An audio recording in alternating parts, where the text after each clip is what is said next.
Okay, y'all, so I'm going to be showing you how to go ahead and replace the motor on a Razor Thor. You may notice that that's a different motor than what I had before. I put a brand new motor in this, okay? This motor does in fact work. I'm simply showing because I needed a video. Goes in reverse, goes forward, everything still works.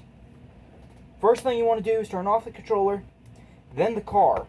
Well, it's actually in reverse. You're supposed to turn off the car, then the controller. But what you need is a Allen wrench, a size 2. If you don't have a multi-Allen wrench like mine, and you only have the singles, then you can still use the singles. Unscrew this. And I'm going to show this step by step, that way everyone knows what to do. If they have the same RC car as mine, or one that's similar, and they want to replace their motor. Okay, so, first, you got to remember, red to blue. If you get these mixed up, you will fry your motor. Red to blue, unplugged.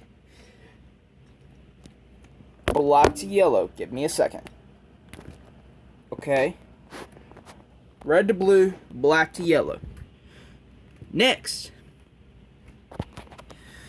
you see that black Allen wrench hole right there? That is in fact a screw. You do not want to take that fully off. It is impossible to get back on once you fully take it off. You want to somewhat relieve pressure off of it to where you can get this to slide back and forth, like how I did. Okay. You will also need a pair of pliers. You don't need a lighter or anything like that. Okay. Only reason you're going to need a pair of needle nose pliers is so you can grab this, because your engine is magnetic. Means you have not electricity going through that, sorry. But it is magnetized. It will go ahead and get stuck on stuff. It will be a pain in the butt if you get a bolt stuck in your motor. I did that. I had to completely strip down my motor. It is not supposed to come completely apart. And I did not know that. So I had to replace my motor. And that was my toolbox falling. And I just lost the last of my BBC. In case if I ever had to replace the bearings. Okay, back on there.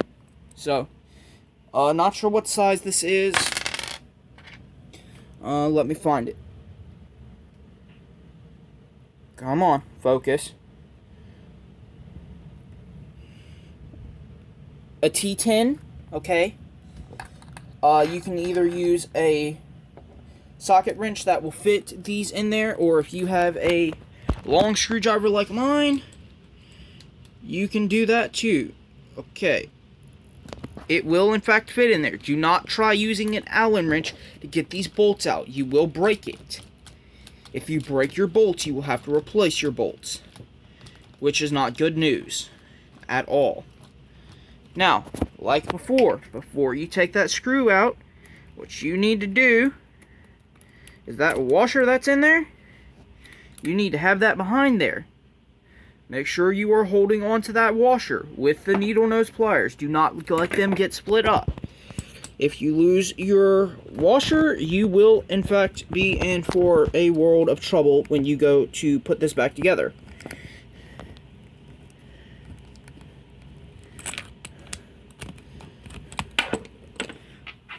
Okay, I've got to figure out what I did wrong because there's something not coming off, so I'm going to pause this. Okay, now that I got that back out, I will need to set something under the back end of this, which is where my Allen wrench is going to come in to play. Now, you have to make sure both those bolts come out. It is just a bit of a pain in the butt. and it's trying to magnetize to my motor, which is not good.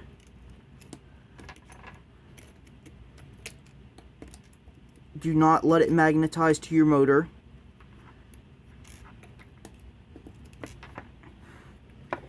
Good, I got that out. Everything here is unhooked. Now, you want to roll it out just a bit, then lift. So you see, this now has no motor. Don't hook anything back up. And I should have unplugged this to begin with, because I could have just electrocuted myself. Don't do that. Okay, right? Everything's out of the way.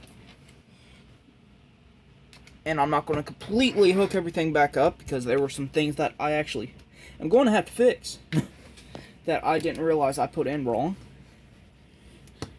Okay, next, take this motor, put it in there.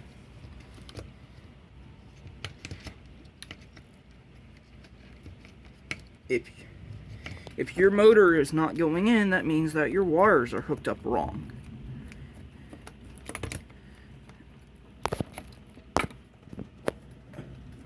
Or you're like me and you've currently got a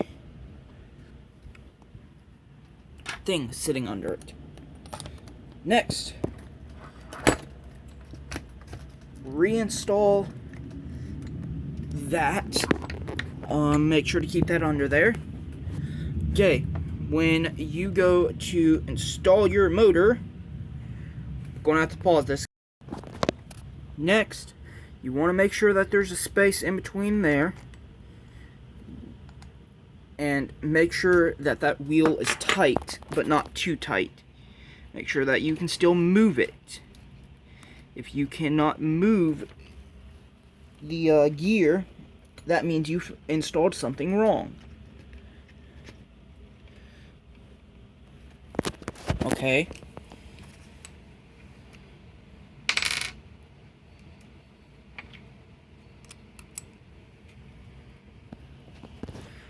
I'm gonna have to pause this, that way I can get the bolt into there.